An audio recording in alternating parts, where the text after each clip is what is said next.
What is happening, everybody? Welcome to the SportsCard CEO. My name is Matt Ham, and with me every week is Eric Mandelkern and Gary Bubba Wilson.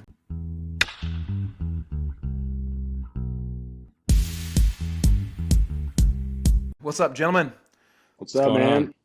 Got another episode of the SportsCard CEO launching. This is our third episode now, and I think we're starting to get a rhythm of things and get a good feel for our flow and how we're going to be diving into today's show. So always good to be with you fellas. And part of the way we're kicking off the show now is just to talk a little bit about what's going on in the hobby for each of us. So Kern, start us off, then Gary, and then I'll close out. Made some big purchases this week. A lot of quantity purchases, kind of going long on a bunch of guys. One specific one that we'll get into later in the show. Actually, just randomly took a little trip to the Fanatics headquarters in New York down the street yesterday, which was really pretty cool. So my first time down there. Got to rap with a bunch of the guys there and see some cool stuff that's going on. So it's been a fun week. It's been a fun week for me. Bubba. Yeah, here it's been another snow week. I don't know if my kids are ever going to go to school. It seems like this year. Every time we get going, we had all these breaks. We had a snowmageddon a couple weeks ago here, and here we are again this week. So we missed Monday, and then we missed yesterday, and then we're back in school today. So kind of back in the groove here, trying to get the year rolling, but has not been easy for sure with the kids this year and in the snow, but. Baseball wise, I'm still grinding. I'm still picking up prospects like I always do. Picking up oranges and reds wherever I can pick them up. But I'll touch on this later. It has been a challenge lately. There's not a ton of inventory out there, so we'll touch on that later. But been a good week. Kids are at school today, so getting some stuff done. Yeah, I'm with you, bro. We had the flu in our house last week. At some given time, we had all five home. Then we had MLK. Then we had snow. So we are going on almost 2 weeks of no school. Gary, I feel like you get like an inch of snow down there and the city shuts down. It's like that. I mean, dude, we got a half inch the other day. There's nothing on the pantries at the grocery stores. They're shutting it down. People are on all the local group me's going, stay safe out there, crew. Stay safe. Watch out when you walk to your car in the morning. So yeah, no, we don't handle snow down here well. And how about those folks in Florida this week? I don't know if y'all seen any of those pictures and videos in Florida. Like 10 inches in the panhandle. Goodness gracious. So yeah, I mean, if we can't handle it, Florida can't handle it. For sure. Yeah, so we've been a little bit of the same, man, lockdown, which, for little Matt, if he's out of school, that means he's constantly scouring the internet for every single card deal in America. Hey, man, he's a great resource for me, man. He's been great. I'll tell you what, like snow days at the Ham House become expensive because we have to have the bankroll to flow the purchase agreements. But it's been good. We've actually got a pending deal right now on a couple of Shohei Ohtani, so want to get it closed up before we really share it. But it's pretty cool if it shakes out the way we hope it does. That'll be a big deal for us. And then other than that, man, just excited to be back on with you guys. You know what? The big hobby news this week, though, I'm sure y'all saw it. The Skenes debut patch 1 of 1 was pulled, right? Who's Skenes? Yeah, who? Paul? Peter Skenes? Peter Skenes, right? He should be all right. Yeah, I saw that 11-year-old kid out in Los Angeles. Pretty cool.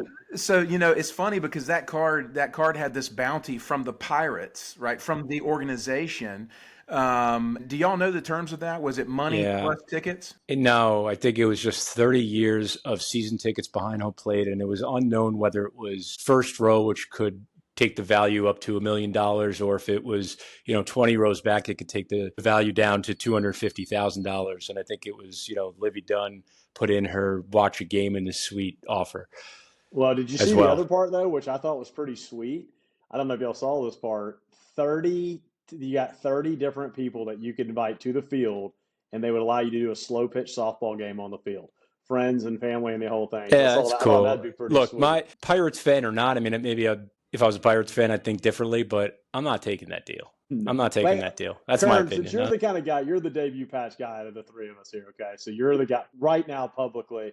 What would Kern pay for that card? What would you, Skenes, somebody calls you up today after the show they say, hey man, you want this card? What do you pay for that card? Just I'm out of not. I'm curiosity. not. I'm not buying it. Like You're just not in because on it at all? I'm not in on it at all.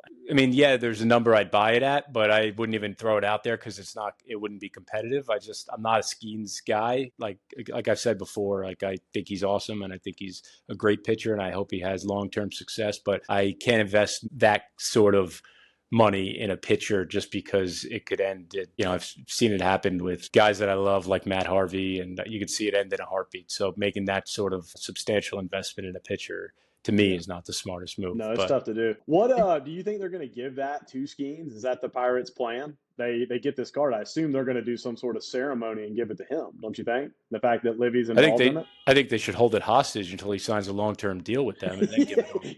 There you go. That's what their plan is. But I think that card does, like, I don't know about you guys, I'm sure we'll get into it, but I feel like that card does minimum $250K on auction, and especially if the Pirates are serious, they get involved in the bidding and the owner gets involved in the bidding, it could go higher, but it does 250 minimum. I think so.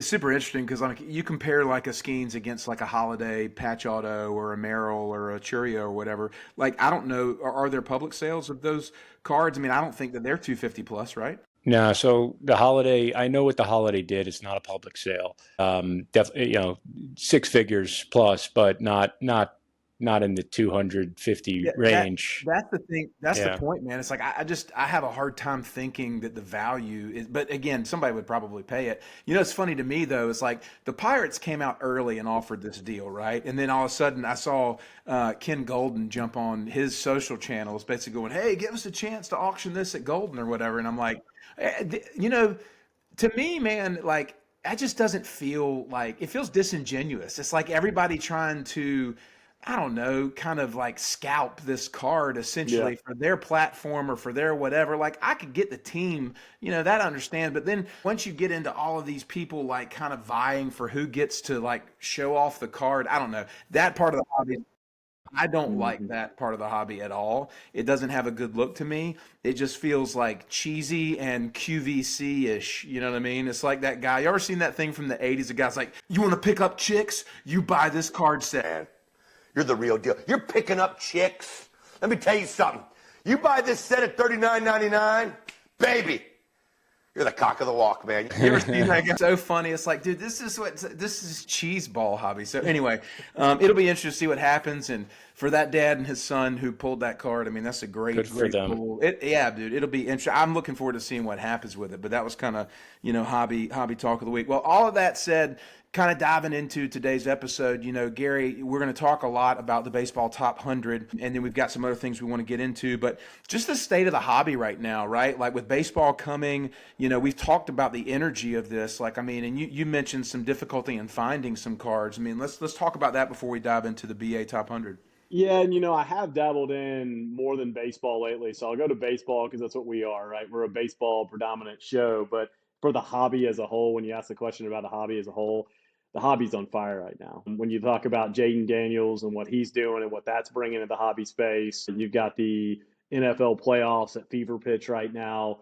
But what I have been most, I think, encouraged about so far for this upcoming year with baseball has been, you look at the last couple of years, really since I've gotten back into cards, there was the COVID boom where everything was just a rocket ship. And then you've had these really systematic losses that you knew were going to come. You knew that if you were holding baseball cards beyond a certain date, you knew the drop was coming. And that generally coincided with the end of the playoffs, right? NFL season started. People didn't want to hold the cards over the winter. They wanted to free up cash. Mm-hmm. Well, I started to notice, I sat back in late November and December and was waiting for that buying opportunity, right? Because here I am. I want to be the shark. I want to be the guy that's buying inventory during this period of time. And I've had a grind to find it. And people have been holding it more, true color especially. Gold, orange, red, superfractors are hard to get your hands on. But now when you do find them, everybody wants what they're going to sell for this spring already. Everybody wants ahead of the value. They want above comps. Well, they want tomorrow's price. Yeah. Yeah. They're saying, why am I going to sell for what this thing sold for in October or November when I know it's going to sell for this in March or April? And I was looking at the stats the other day because I was just curious and went to Alt. In baseball this year, through the dead of the winter, I mean, we're still in it, January, right, is up 5% in the last 90 days. And if you think about that, it's like, well, 5%. That means we're green. We're not red. We're green. That's almost a 25% flip from a year ago. I vividly remember last year looking in the December, January timeframe and thinking, oh my gosh, we're down like 18.9% or something. I don't remember the exact day I looked, but we have flipped our fortunes this year in the baseball hobby, really almost 25%. And so what I'm seeing is a tremendous amount of momentum. I think there's a lot of people that want to put money back in the space. So I'm extremely encouraged. What I will say though is, to Gary's point is, man, the likelihood of finding the true color Bowman first autos of guys is like, think about Shohei, right? You think about Shohei, you think about Judge, you think about, the Sotos of the world, you even think about Trout to some degree. Like, you don't really see the big color come up that much of these guys. No. And so, when everybody's vying for the next one of those guys, you start to get people holding on to these cards. It becomes less and less likely to find them. And, it's funny, in our world, we have tended to be quick moves in and out. But with big color Bowman, we've actually been holding. And it's really interesting. We've kind of adopted that philosophy. But, I think it's super, super interesting to kind of see and understand what's really going on behind the scenes when you have a limited print card and you got so many people only really going after that one. But what I will tell you is, we talk a lot about a lot of big cards on this show and oranges and reds, and people might go, well, I can't afford those cards. But listen, when you've got that kind of pent up demand for their low color Bowman, it is only going to influence their base cards, their base autos, their refractors, and even like their refractor non-autos. You know what I mean? Like, if you can find a gem refractor auto of a debuting, I mean, dude, Holidays was doing like $250 at debut. Yeah.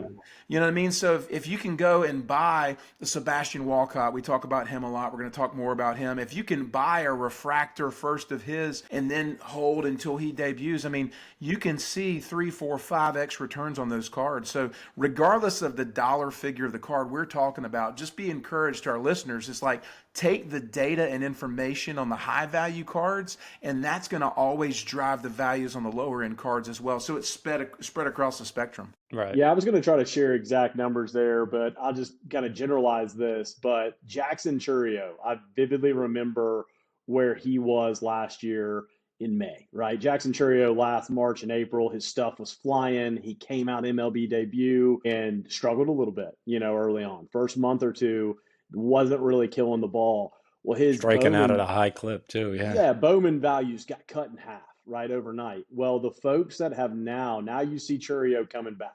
Everybody's gotten to digest what he did, who he is, what he's going to be. And I mean, the arrow is obviously pushing extremely high. Use the example of the gold cell that Matt will mention. That's almost $8,000 where the 10s are now. Well, it's the same thing like you said with the refractor 4.9s and the base refractors. I vividly remember in that downturn, you could pick up 499 10s at like $400, in the downturn. One just sold for what, $12.25 or something like that? 12, yeah.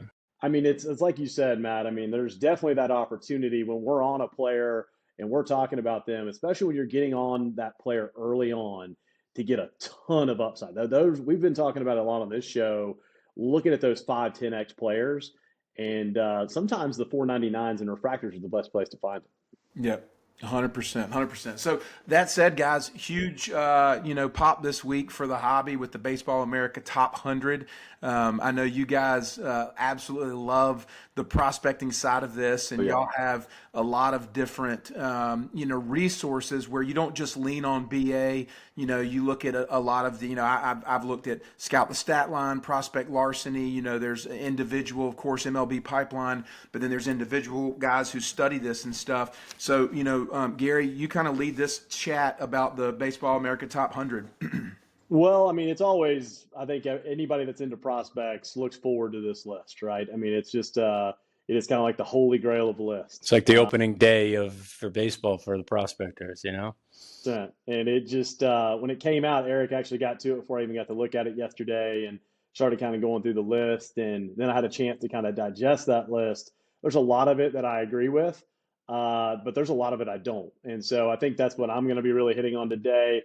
on the list, and I'll just roll through this list really quick here, and then we can kind of talk about it in more detail. But we'll kind of start with snubs this year, because I think there were some that were big snubs, and I want to get y'all's take on this as we kind of go through it. Spencer Jones is a huge, huge snub in my opinion. Matt, you know my love for Spencer Jones. I just don't get it how this guy's not top 100 list. He will be the number one New York Yankee prospect here in a month or two when J-Dom falls off that list. The dude is a mammoth of a man. I mean, he's a giant. 30-30 potential as a center fielder, potentially in New York for many, many years to come, beside Judge and J-Dom. And I really don't know what he did to hurt his prospect value last year. He had almost 80 RBIs. He had 17 home runs. He almost stole 30 bags. You know, I know maybe the strikeout rate's still high, and I know that's been the concern, but I just think we see the player this guy's going to be. He's got a rocket for an arm. He's got speed. He's got power. He's got height. So that was number one for me on my list, just on a personal perspective, the Yankees being the kind of value they hold in the hobby, that we've all seen what happens to Dominguez at call. So that's one I definitely believe was a snub. One here that I was talking to Eric about earlier today, actually, that he wasn't familiar with, and I think a lot of people won't be, and is under the radar, is Chandler Simpson. You can buy his Bowman Orange, which I just did, $450 this morning, okay? Which is unreal to me. Guy had 104 stolen bases last season. That's not a misprint. Get out of That's here. 104. 104? Come on. 104 stolen bases. How is that not spoken about more? Well, how about the fact that he batted 360 to go with that? Right. 360 batting average. And correct me if, yeah, go ahead. 41 WRC plus and an 8.5% K rate. He's good, man. How many home runs did he have? Do you know that offhand? He's not a big home run guy. I mean, he's kind of like Juan Pierre that I can actually hit with a lot of average. But still, 104 stolen bases, an 8.5% strikeout rate, and a 362 batting average. Whew. So Simpson is he's a Georgia Tech guy. So he's an ACC guy, which we follow tremendously, and we actually got to see him play. So Chandler Simpson and Xavier Isaac were both on the Charleston River Dogs, which is the A affiliate in Charleston, South Carolina, and we went to see them and got some in-person on-card auto stuff with Simpson and Isaac. And here's something that's interesting, Gary.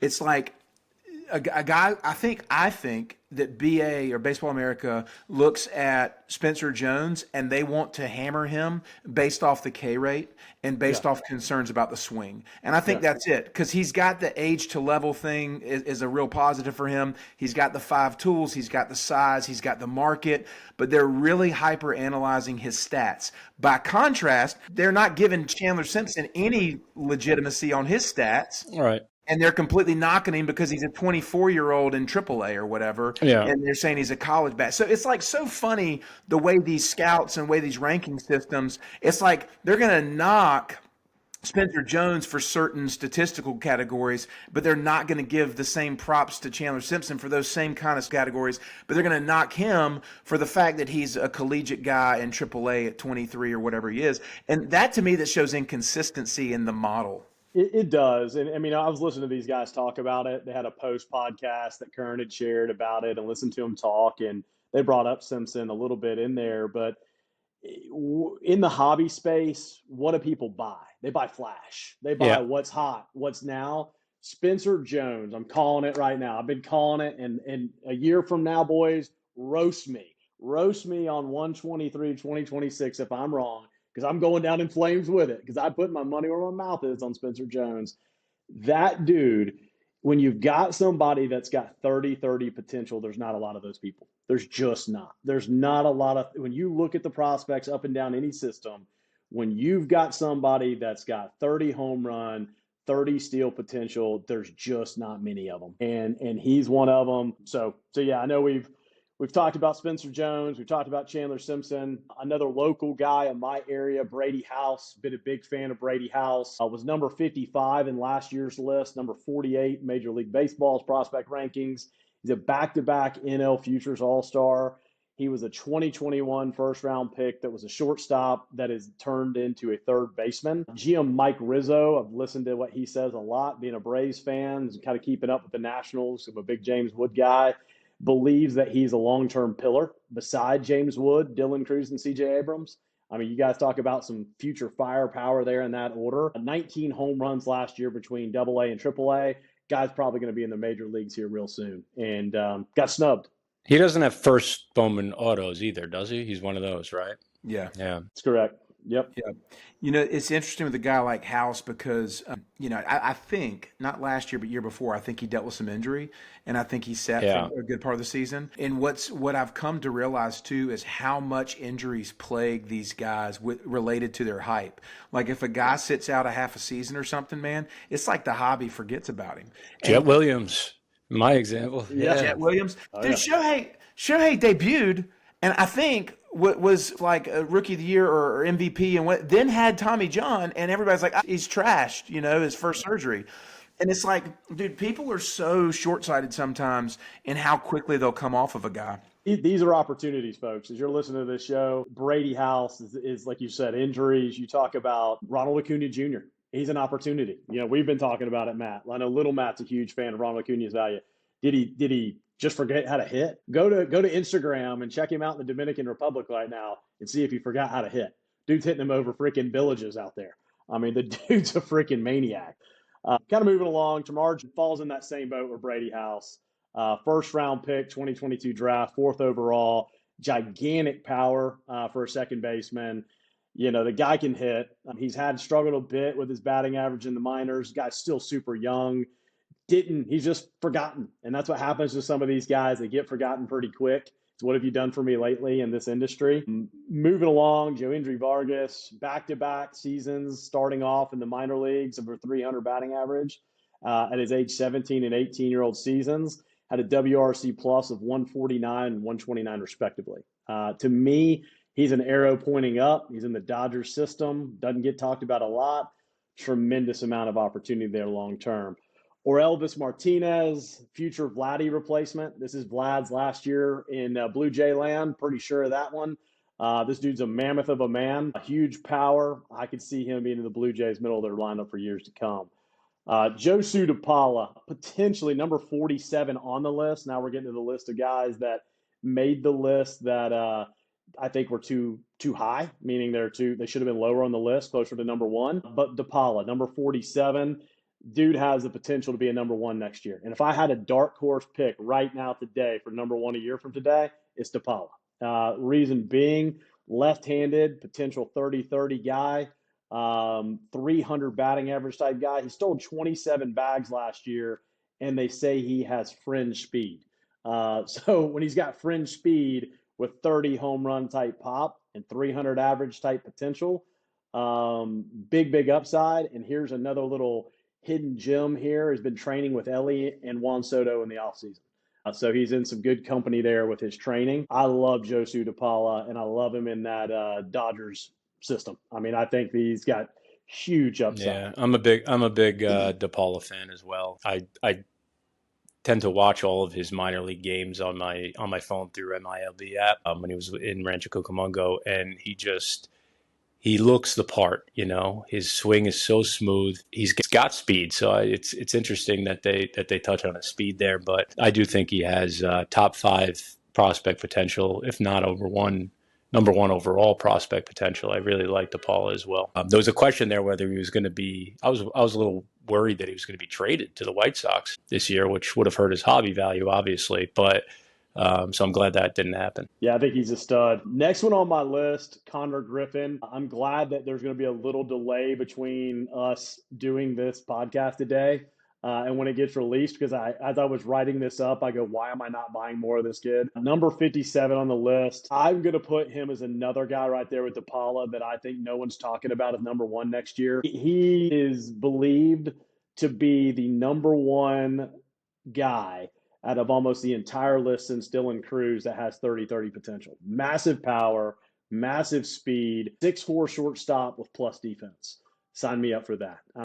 People talk about his swing, and he's one of these guys that I think could really either climb up towards the top, or like once we see a bigger sample size, or he's going to kind of sway towards the bottom there. Like it's all contingent upon his swing, but people keep talking about his swing and they love it. And I could really see him shooting up the rankings. Now, as far as buying him in the Bowman world, I haven't seen a lot of high-end color of his stuff out there. I've seen a lot of base autos and refractors, and I've seen blues, and I picked up an orange raw, but the QC on this year's draft hasn't been great. But I haven't seen a whole lot of high-end color out there for him. So there hasn't been. I've picked up a couple oranges, a couple golds, but I want to pick up a lot more of this kid. And he's one of those kids where there's opportunities that Bowman releases, and this Bowman release took off like a rocket ship, and now it's gone the other way on values. To me, he's a buy now. He's right there. I agree with you. Yeah. He's right there with Nick Kurtz, Travis Bazzana. These are buy nows because the value Cam Smith. went up. Yeah, all those guys. I mean, they're buy now from this release because the buzz has gone away from the immediate, and so that's a guy, Konnor Griffin, I really like. Another guy from this release I really, really like. I think he's a guy this spring who has the potential to be an absolute star power player in the major leagues, potential rookie of the year, Christian Moore for the Los Angeles Angels. Massive power, second baseman again. You don't see these kind of guys with this kind of power potential like Moore and Termarr Johnson come around often. I mean, that play second base. Huge power potential. 347 batting average last year in Double-A. Huge power potential. Yeah, going back to Konnor Griffin real quick. The one other stigma I think that Konnor Griffin has with him is that the Pirates do not develop their hitters well whatsoever. I was talking to somebody who's kind of deep into that. Apparently, the good news is that he hired his own hitting coach that's working with him on the side because the Pirates aren't known for developing their hitters well. So that's a good kind of inside scoop on Konnor's side of it. So it's looking up for that from that respect. But we'll get back to Christian Moore here.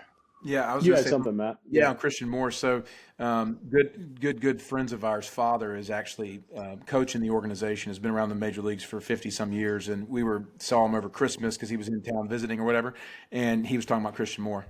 And he was just like, a lot of the guys in the organization are just talking about, like, they almost called him up last year. He said that he almost got the call late in the season, but we didn't want to, use it because there was no long term. He was like, we needed to fill a spot. We wanted to bring him up. But he said there's a very strong potential that Christian Moore will be in the major leagues quickly this year, and they're really looking forward to the opportunity with his bat. That makes me nervous, actually, in a way. I think it could be a quick upside. I mean, if he's falling off a little bit and he ends up getting, kind of picked up on the squad, sometime early spring or early summer or whatever, it could be a quick turn as far as values.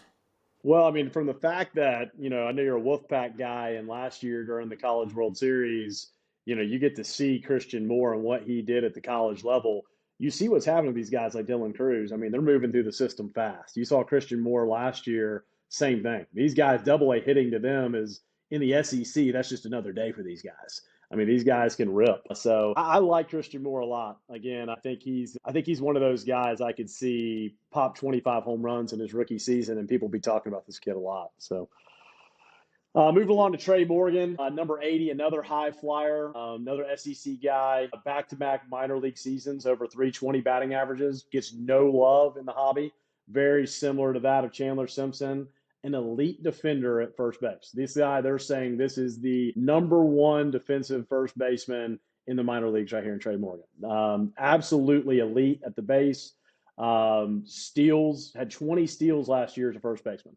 So a guy he doesn't have tremendous power, but he's got 10 home run pop in the minors, which translates to maybe 20, 25 home run pop in the pros. So Trey Morgan, again, a steal at number 80 on the list. Extremely undervalued for the bat and the defense combined. Moving along to his teammate, Xavier Isaac, number 87 on the list. Smith. He is absolutely my boy Ham's favorite prospect, I think, or at least used to be. Absolute masher, 18 home runs, 19 home runs, back-to-back seasons. Also has sneaky speed, 12 to 15 stolen bases back-to-back season. I'll put it out there, out of the two, Trey Morgan or Xavier Isaac, I see Xavier Isaac being a middle fielder masher for the Rays for years to come. I just do. Well, while you're on the Rays, I saw one of the guys on the just missed top 100 list in the Rays organization is Braylor Guerrero, who I think has tremendous upside. He's another guy that I think people were very high on, and his injury last year to his shoulder kind of just, he went off the map a little bit, but that's somebody to keep your eye on. He's got tremendous power. One of the things about Isaac's buddy of ours who is with the Boris Corp represents him as an agent, and of course we've met Xavier personally, and again the holes in the swing seem to be concerning, but he was actually injured his senior year of high school, which affected his initial draft status because he didn't really play his senior season, but he still was a first-round pick. I think he was like 21st or 22nd, but our buddy said if he'd have played his senior year, he'd have been a top 10 pick in that draft, along with Holiday and Tamar Johnson and those guys that went up high, Drew Jones and them. But the thing is about Isaac is because he's been slept on a lot. If you listen to him and watch, he has a chip on his shoulder. And he's got this thing when he hits a home run, he rounds third base, he does this little thing, and it's his little personal thing. He's like, quit sleeping on me. And so he's one of these guys that I think I love him. If you can harness that chip on a kid's shoulder and not let him become bitter and angry and feels like he's got to prove himself to the world, but if you can harness that and drive him, to improve his swing and his technique and stuff and his eye at the plate, like that's a guy who has the potential because his bat, all fields, man, his bat is very, very big. The two downsides from a hobby perspective is Tampa Bay and first base. But again, if you've got a guy that can go out there and hit 40 home runs or that kind of crazy power potential, it kind of takes care of itself. Well, and I feel like Tampa Bay, to me, from the hobby side, I know they don't have a ton of fans, but I'll tell you this much, Tampa Bay always puts a product on the field, no matter what they have, and they've done a great job of bringing players through that system. Caminero is going to be coming up, obviously, who I think is the future superstar. That might be, as I look at all the systems, by the way, the Rays system I love. I think it's just loaded with undervalued guys. Chandler Simpson, Xavier Isaacs, Trey Morgans, Braden Taylor, Colton Ledbetter. These are guys that look at their stats. I'm not making this stuff up. These guys are raking and they get no love at the level they are. So, but yeah, I like Xavier Isaac, number 87. I think he is being slept on. So love to have Xavier on the show at some point. Lazaro Montes, number 97. Jordan Alvarez 2.0. That's my name for him. This dude, as I wrote up on my list, I love Konnor Griffin. I love Josue. This guy's right there with him on my list. This dude's getting slept on. Number 97. The dude's stats last year, 288, 20 bombs, 105 RBIs. The dude mashes. This dude is like, if they had 100 level of power, this dude's 110. Dude looks like freaking Mark McGwire during his steroid era. The dude's a giant, and he mashes. And so, number 97, he's getting slept on, in my opinion. Y'all have anything on Lazaro? I love him, dude. Lefty bat with power. I am a sucker for guys just with that X factor power. Like that thing to me, it sings in the hobby. It sings on the field. You know what I mean? When that kind of thing happens, it's just unheard of because, while we do go, oh, look at that great play he made at shortstop. People are like, no, dude, he hit a ball 480 feet or whatever, Like that drives to me the hype more than anything on the list.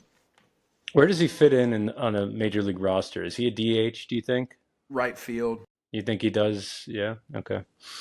Yeah. I definitely think that people say that that's the area of his game to improve as far as his fielding or whatever. But to me, that's where he lands. Yeah. And from a hobby perspective, that really, in the minor leagues, it really shouldn't play a factor in, nobody pays attention to fielding. At least I don't much, you know what I mean? Like I notice when the guys make errors, but it's not affecting their hobby value. No. Yeah. Well, I'm going to roll through the risers quick. I'm going to make a couple comments that we can come at the end and talk about these guys if any of these stand out to y'all. Risers, Bubba Chandler. He was number 7 on the list this year. Guys, you want to talk about a guy that's gone through the list quick. Again, hobby value-wise, this was a guy that I was buying oranges for $150 a year ago. His hobby values exploded right there alongside of Kumar Rocker, who's a little further down. But I think number 1 at number 7, I think he's getting a ton of hobby love because of Paul Skenes. But the kid is a freak. He is from my hometown, right here where I live. He's north of Coney. I live in Oconee County. Watched this kid play when he was in high school. Was a quarterback who also signed at Clemson. So this guy is no doubt an athlete. Yeah. And, he's translated that to a pitcher. I don't know if he is Paul Skenes 2.0, but he's obviously got something working there because a lot of people love this kid. I think he's got a strong chance to break the roster here out of camp potentially. So be watching for him. And Skenes and him are pretty tight now, it appears. So I'm sure they're working out together in the offseason. I love the fact Campbell. that I'm sorry, but I love the No, fact that the Skenes market just, I love even though I'm not buying into it, I love the fact that it just exploded, because I think it's great for the hobby that pitchers are now kind of back in the mix here, because it gives everybody hope. It's who's Skenes 2.0, like you just said, and that people always shied away from buying pitchers, but Skenes gives the market hope from a pitcher's perspective. Like people are searching for that. Can Painter become the next Skenes? Can Bubba Chandler become the next Skenes? I think it's great for the hobby. Well, especially the value. Webb, our buddy Webb, he's gotten big into pitchers the last couple of years because of the value. I mean, when you can go and pick up guys like Rhett Lauder, who's a stud, and you can pick up guys like that for $300-$400 for true oranges. I mean, that's it's not all a lot value of risk. there. It's all value there. there. It's not a lot of risk for what that guy could be. I mean, Clayton Kershaw, what does his golden oranges sell for? A lot of money. I mean, a lot of money. You're a good pitcher. You're a good pitcher. So obviously there's risk there, but I like Bubba Chandler. Number 7, though, what a rise. I mean, this is a guy that's almost was unranked 2 years ago to where he's at. What a rise through the systems. Christian Campbell's right there. This guy's come from nowhere. This guy is probably, I think, will go down right now in the spring as one of the hottest guys in the entire hobby. I think he probably had the best minor league last year, probably maybe in the history of minor league baseball. Like it's insane. Yeah, that dude's gone at it. And now you see the comps, which Little Matt talks about, during this show. You'll see in the segment that he posts about where his market's going. That's a red hot prospect right there. That's a guy that's gonna. I mean, to be at number 4 on the list was surprising to me, honestly. I know he had a great year, but number 4 seemed pretty high. But we'll see what happens with Christian Campbell. My favorite on the list, I have a little bit of favoritism here maybe, but this dude, and I'm going to tell you why, number 12 on the list, Bryce Eldridge, 291 last season, 23 homers, 92 RBIs, just turned 19 years old. He did that all the way through AAA last year. Insane. I mean, this is a kid that should be just got out of high school doing this at almost the AAA level. And again, he's a mammoth of a man. I think he's like 6'7", and he's a freak. The dude could pitch too. He was a pitcher coming in, a two-way athlete. Bryce Eldridge, man, to me, everybody's finally awoken to Bryce Eldridge. It took a while. Everybody slept on him the last 6 months. They just kind of slept on him. Well, I think everybody realized this kid right here is going to be in the pros this year. I was going to say we might see him in the summertime in San Francisco for sure. And he has that protege type. I mean, when you see these guys that are 6'4", lean, outfield shortstop. I mean, it's kind of like that Ellie, that Spencer Jones, that Aaron Judge, that body size, that body type has become, it's crazy, man, because they possess a natural physical thing that is just, you can't be replicated. So if you want to make a good purchase in the hobby, just look at the guy's body. Let's just stare at men's bodies all day. 6'7", 223. He's a he's a tall, slender one, but dude, he's got some pop. That dude's got some pop. Yeah. Love Bryce Eldridge at number 12.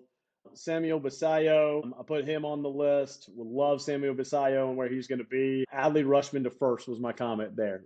Where the Orioles do with this guy. They got to get the bat. They got to get in the lineup. They got to find a place for this kid. He's a true hitter. He's an absolute stud. I wouldn't be surprised if that move takes place. At least that maybe both of them rotate between first base at some point. I don't think Mountcastle's holding anybody back over there long term. So I know y'all both are Basallo guys, so I'm going to let y'all have a big rip at this one. Yeah, go ahead, Matt. Again, you look at the stats, you look at his bat, you look at his exit velocity, you look at his power, and he's 19 in AA, AAA, just absolutely eating. He dealt with the injury early in last season, but he still got an invite to spring camp. He's been around Adley, who is arguably one of the best defensive catchers in baseball right now. And so he's got great tutelage at the position. But then you look at the bats. This is the thing, man, is people like the Orioles have done a ridiculous job of their farm system. And so like Holiday is again somebody we know through a friend. This hitting facility that Matt Holiday has in their backyard, they bring all these guys there. And I mean, dude, Holiday's swing, do you think there's anybody anywhere who has access to the resources to become a better hitter than that guy? No. And he brings all these guys with him.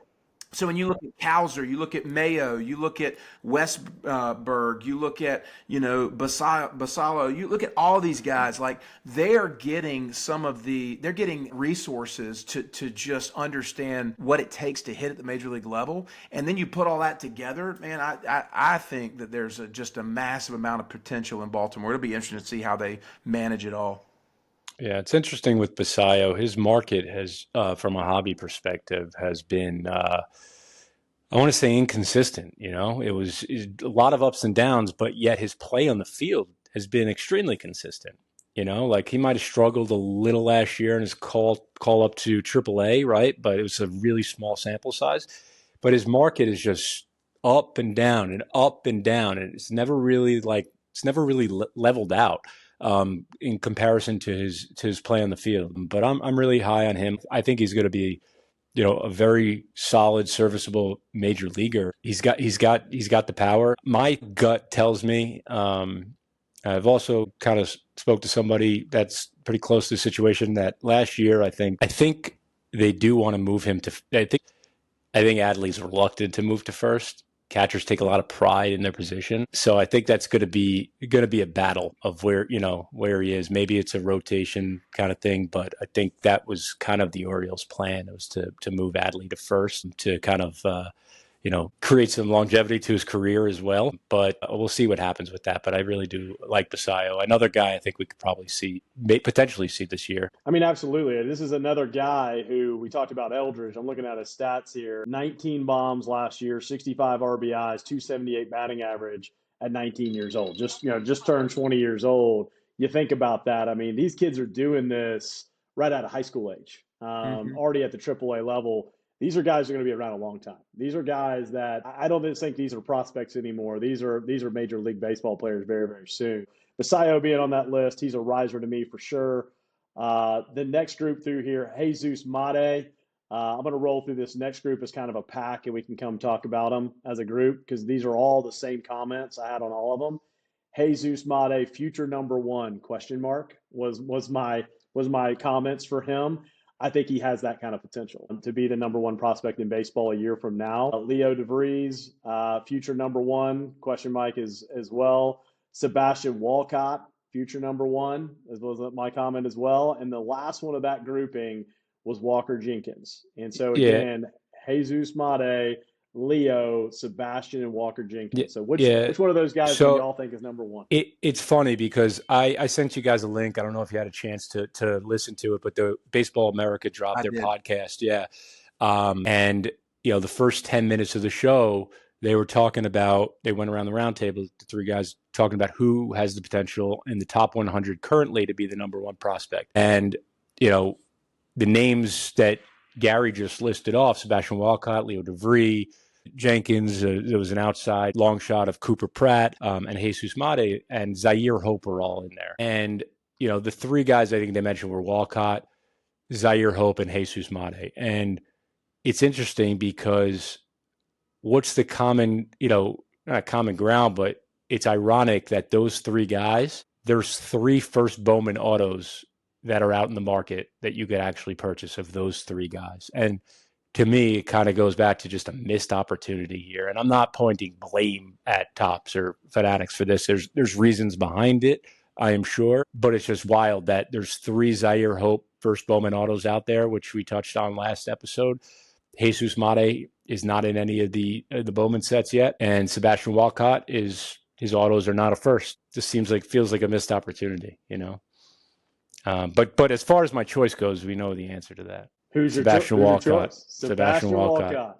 Matt, who's your choice of the list? Man, I'm going with Jenkins just because he's local to us. I've met him. He's a great kid. He's got the skill set there. He probably doesn't. I mean, some of these guys here, which I know more about Walcott than I do Jesus or so, but like Jenkins is like, do you just look at that guy and he's just got dirt on him? He just looks like a baseball player. I think Like, he'd be the favorite, the betting favorite to be number one there. When you look at Mike Trout, you're like, dude, it's just a baseball guy. You know what I mean? He's got his hats on. It's like Walker has that kind of thing, but he's just got a ridiculous work ethic too. Like, I mean, because he played travel ball with like the same teams that my boys play with, and they just talk about how since he was like 12, 13, 14 years old, he's had this kind of hype and he's carried himself very well or whatever. So he's my guy from a heart perspective, but I do think he's probably going to get a little bit slept on just because he's probably going to see the field this year. I really do believe that. I believe he's going to have a late 25 call up,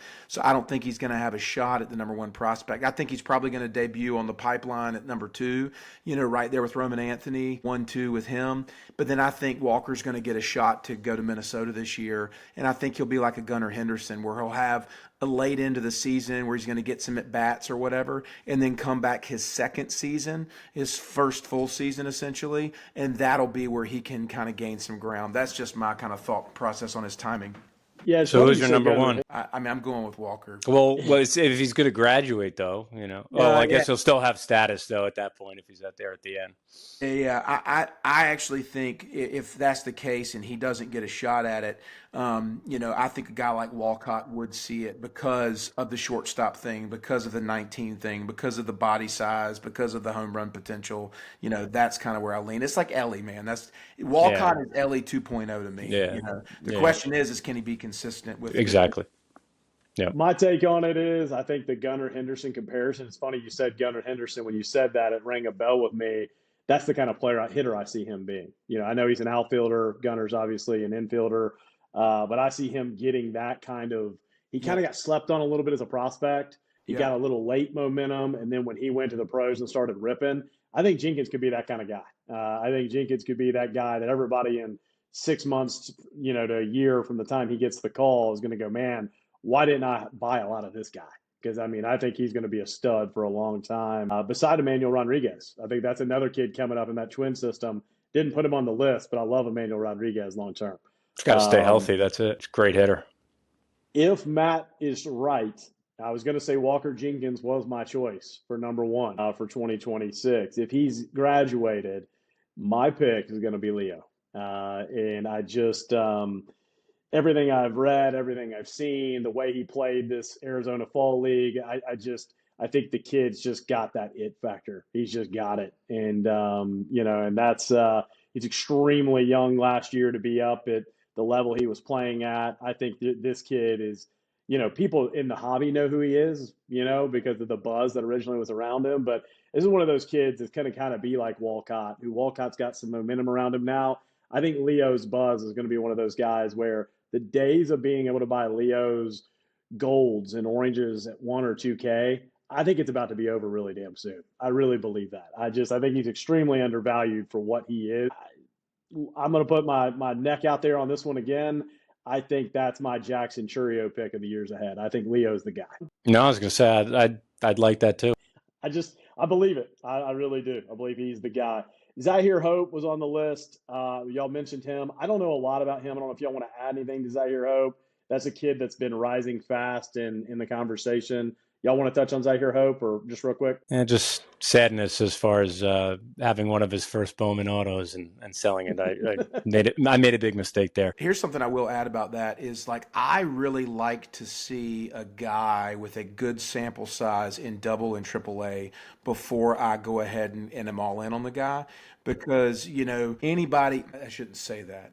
I was going to say anybody could hit a pitching. And of course, what I mean by that is, there's a lot of athletes, but when you get into that double A, triple A category, you're seeing it's the best arms, test, yeah. Yeah, you're seeing arms that are major league arms, you know. And so I think when you have hitters that can consistently perform well in the double and triple A, I think that's the telltale. Yeah. So Walcott, Mate, Leo, like those guys, There's bigger sample size needed. And yeah. one of the things look, it's never a given. I do like in Walcott's favor, he's going to start out in Frisco in Double A, and it's a very hitter friendly ballpark, great weather and conditions, and the ball just travels historically. So that's to his advantage as far as that goes. All right, moving along. We'll finish up the list real quick. Jason Churio. I really all I had to say here. Hi, son. Hi, son. See, there's the Southern Bubba thing, and then you got the New York area. Just like it's Josue DiPaola. Is it Zaxby's or is it Zagsby's? Here in Georgia, it's Zagsby's, okay? Hyson Churio. There's going to be 2 Churios in the major leagues. That's where I'll leave that. I think that kid is for real. He doesn't get talked about a lot. He's still extremely young, just like his brother, but he had a great year last year. Had a really nice year. I think he's a riser. Cooper Pratt is getting #1 prospect chatter. Love Cooper Pratt. Great guy. This kid, I'm rooting for Cooper Pratt. I really am. I don't know about the #1 prospect chatter. Hell of a defender, but I don't know if the bat is quite #1 prospect level. But there is chatter around him. It's more like a plus 8,000 kind of batting line, right? Yeah, 100%. A guy I love here. I'm one of the few guys in the world that's on this guy. I mean, I don't even know if the other, I don't even know if Eric and Matt even know who this guy is, but I'm going to say his name, Demetrio Crisantes. I know who he is. He's a dark horse who's absolutely killing it. 341 batting average last year, 7 homers, 60 RBIs, 30 steals in the Diamondbacks organization. Yeah. He made the list this year. He's rising up the list. One of those guys you could probably pick a base auto up for $25 and see that 3x, with some success. If you do, send it on the hobby mail. Say, Bubba, thank you so much for Demetrio Crisantes. I just made X on Demetrio Crisantes. Buy that refractor right now for $30. You will be happy you did. Last guy on my list. This is another sleeper. I've absolutely heard nobody talking about this kid. You will see him, I believe, in the Oakland outfield very soon. Colby Thomas. At the AAA level already last year, 277 batting average last year in the minors, 31 home runs, 92 RBIs, 15 steals. The dude is a masher. There's another kid in that organization as well, Henry Bolte, who's also got power and speed. But I think Colby Thomas, being a college bat, I think the kid's ready to go. So I don't know if y'all know much about Colby Thomas, but you can't hardly find Colby Thomas cards out there. He's a little bit like Walcott. I mean, his stuff's being hoarded. But I like Colby Thomas. Gary, I just wanted to say thanks for putting the time and energy into that. Yeah, appreciate that, Gary. Super comprehensive analysis of the Baseball America Top 100. And, like I said, this episode is kind of a longer episode. It was dedicated specifically to that for our listeners to understand how we think through that list and how we think through that news. And, I mean, you sat down, you analyze it or whatever. So, I mean, that's free information, right? And so yeah. I just want to say thank you for that, and to our listeners, understand the value that was just offered there. It was huge, and I think you benefit greatly if you take some time and do your research coupled with what we've already shared today. Absolutely. Yeah. But so Kern, you got a couple things you want to talk about, man. You got a bounty thing and some pickups, and let's go. Yeah. So as you all know by now that my favorite upside player for this year and the future is Sebastian Walcott. So, and I know both of you like him as well. And Gary and I were talking. His super auto out of 24 Bowman has yet to be hit. His superfractor auto. We have tons of base autos and refractors, and it's the one guy I'm buying greens and yellows of, and I don't usually dabble in that, but we have everything, and we have everything except this super auto. So. We are here to announce, both Gary and I, that we are placing a bounty on this Sebastian Walcott Superfractor Auto. That bounty is going to be $40,000. 40. I don't know. 40. I don't know if it's been pulled and it hasn't surfaced publicly. I don't know if it's still in an unopened box. I'm still ripping 24 Bowman, but Gary and I are placing a $40,000 bounty on that card. So if you pull that Sebastian Walcott Super Auto, you come to Gary and I and cash in for $40,000. That's what I wanted to say as far as that goes. going to text little Matt and tell him to go find the Sebastian Yeah. Walcott Super He's like, Auto. I got it in my drawer right now. I've been waiting for this announcement. We can bring it out now. This I love podcast is over. I love it, dude. I love it. You guys heard it here first. So that's huge, guys. So a $40,000 bounty on the Sebastian Walcott Super Auto. That's big stuff. So I'm excited now to see, if that thing surfaces. And guys, for anybody going out there ripping, if I remember correctly, in 24 Bowman, all of the Superfractor oils, all of them in this product came out of the hobby box. So hobby cases. So don't buy jumbo, don't buy HTA, buy hobby. It's a tough rip because it's one auto and it's a ton of packs. It's just a ton of, paper and stuff that's not worth a whole lot. Now it might be worth it. It's going to be in the hobby. The other thing I wanted to talk about is I made a bunch of purchases this week. I made one purchase of note that I'd like to share because there's a portion that I want to get your guys' opinion on. It could be, we could debate it on another one, but because this is kind of a longer episode, but I bought a Ronald Acuna True Red auto. I bought the BGS 1010 from my good friend Nick Tucker. I made a deal with him, and my thought on it is I'd like to attempt to cross it into a PSA 1010, and here's why. I think the color match, the red on red, would be fantastic looking. I think it would be a pop one. There's no PSA 10s. There's BGS 9, BGS 9.5s. There's the BGS 1010. I think there might be a PSA 9. I'm not sure, but there's no PSA 10s. So I think the color match in that. I also think it would create a hobby fresh element to it. And I'm big on the hobby fresh. Like, I like to buy cards that I've never seen before. Like, I like to buy cards that haven't been sitting there on eBay personally.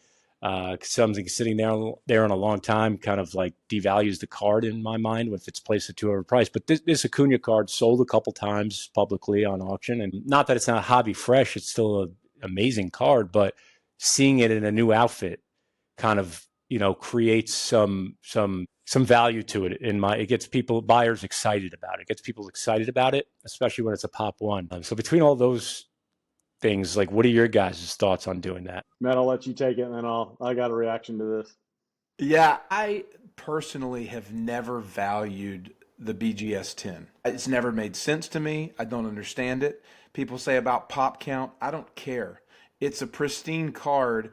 I don't like the look of the BGS case. Yeah. I'd rather have a PSA 10. That's just my gut. I've always said that.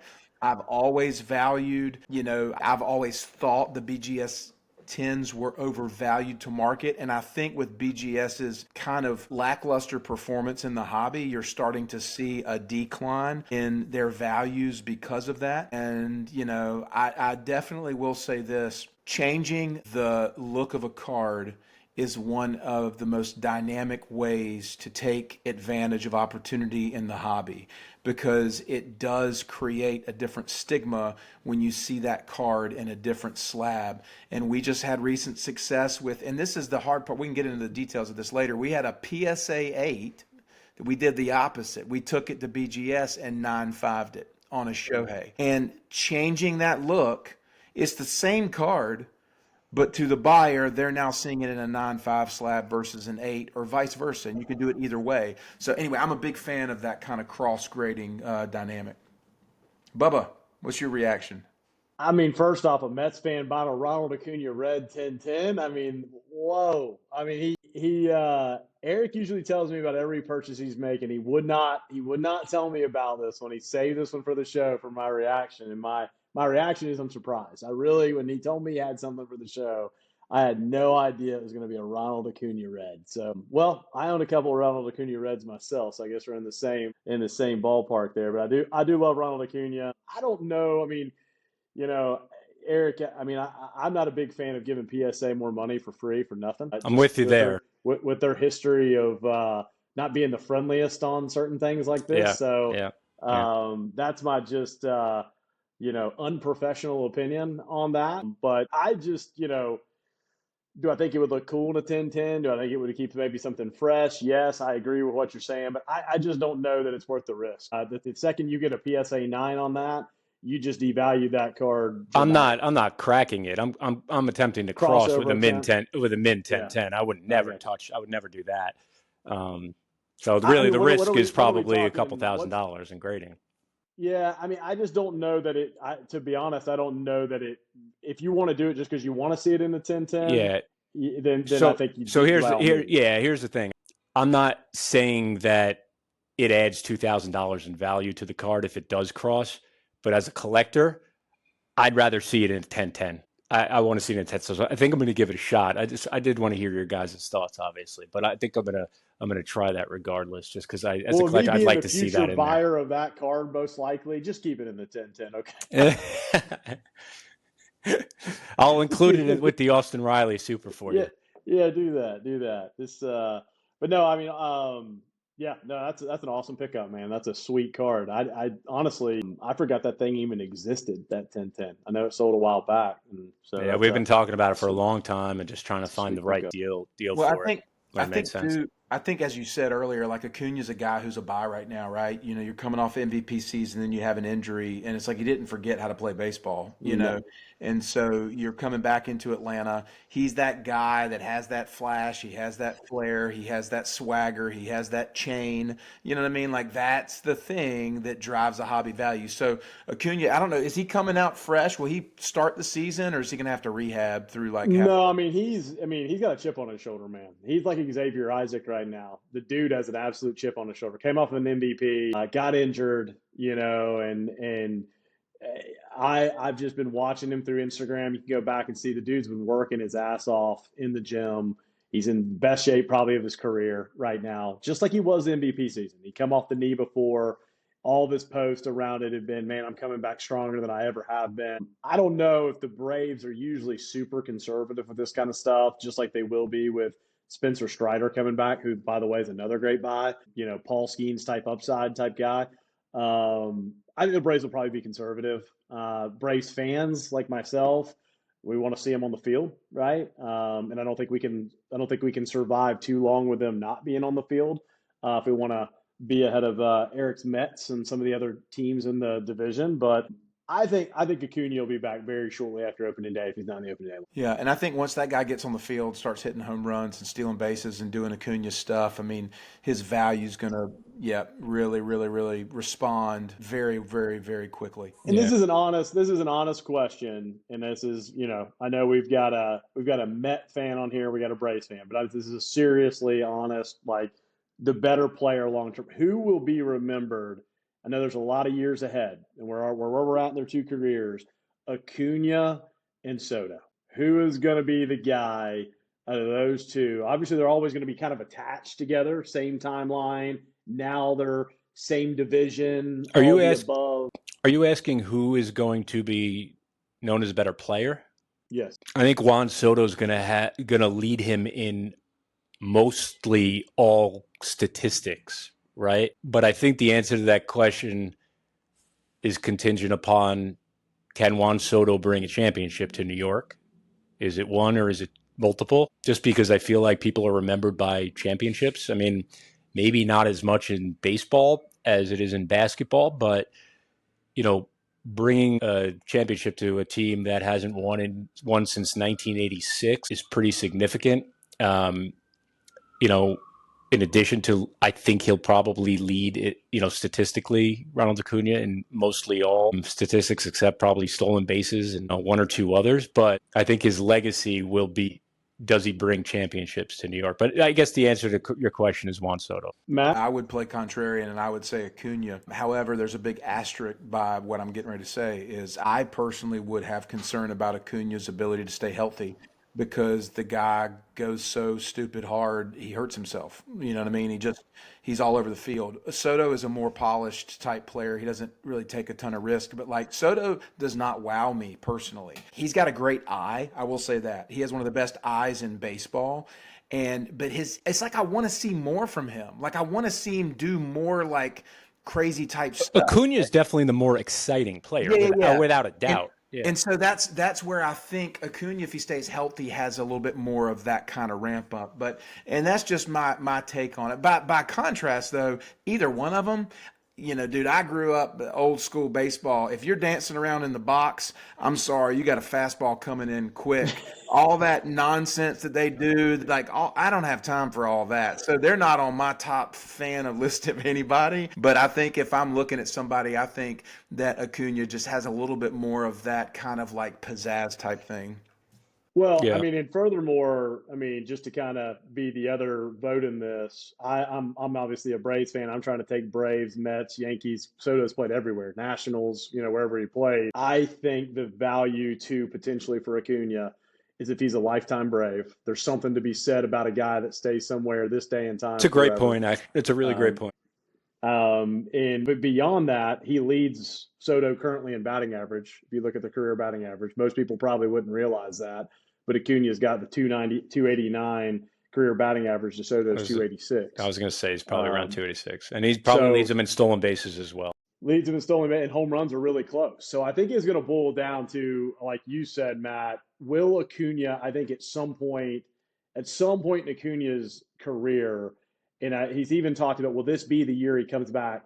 They're not going to let him steal 70 bases anymore. I think you're going to see Acuna become like Mike Trout has been more the last 15 bases, 20 bases. I don't know that he can help himself because he's got one speed. I know. That's the key. But if Acuna can, I mean, I see Acuna becoming he's a gold glove right fielder. He's got a rocket for an arm. I mean, if Acuna stays healthy, he stays with one team, he may be the legend of this era that we're currently in, potentially. I mean, you can put all the other hitters out there right now. You've got Trout of the prior era, and you've got this new era, which this era right now, you've got, I guess you'd have to throw the up-and-comers in there that could potentially, the Julios, the Corbin Carrolls, the next wave, Fernando Tatises. But I mean, I don't know. Is there anybody else in this era that stands out over these guys? Shohei. Yeah. Everybody is chasing Shohei. I mean, Yeah. That's just flat out. I think he's that generational thing with 3 MVPs under his belt. He's not even 30. He's in, LA. Like, I think everybody right now is a competitive dude. If you come in the league and you're looking to do what a guy's done, Shohei's in the crosshairs. And if his arm gets healthy and he starts pitching, you know what I mean, even in some kind of relief thing. I mean, dude, this is the last thing I'll say, and we probably need to wrap up today's episode, but when Shohei struck out Mike Trout in the World Baseball Classic, that moment to me was like something shifted in the atmosphere. And it was like, boys, there's somebody new in town. And from that moment forward, dude, Shohei has just been light years ahead of everybody else. What we're witnessing is history. It's unprecedented, and we're going to, we don't realize it. But again, the amount of talent in the league right now and the amount of young talent we've already talked about, we are in such a, we talk about the golden era of America, right? This is the golden era of baseball right now. I feel like that, dude. I feel like there's so much talent right now in the league, and it's just really a lot of good years to come. Well, we're back to be honest with you, and I feel this way, and it's kind of strange because now I have kids that are witnessing kind of what I witnessed as a kid all over again. Yes. Where you look at the names of the Chipper, I'm looking at the inductees of the Hall of Fame, Chipper Jones, Vladimir Guerrero, Jim Thome, Trevor Hoffman, Jeff Bagwell, King Griffey Jr., Mike Piazza, Craig Biggio, Randy Johnson, Pedro Martin. Baseball's back, to that again. When you've got these kind of names to talk about, and the reality is we're a show that's a lot about the future of the ones coming.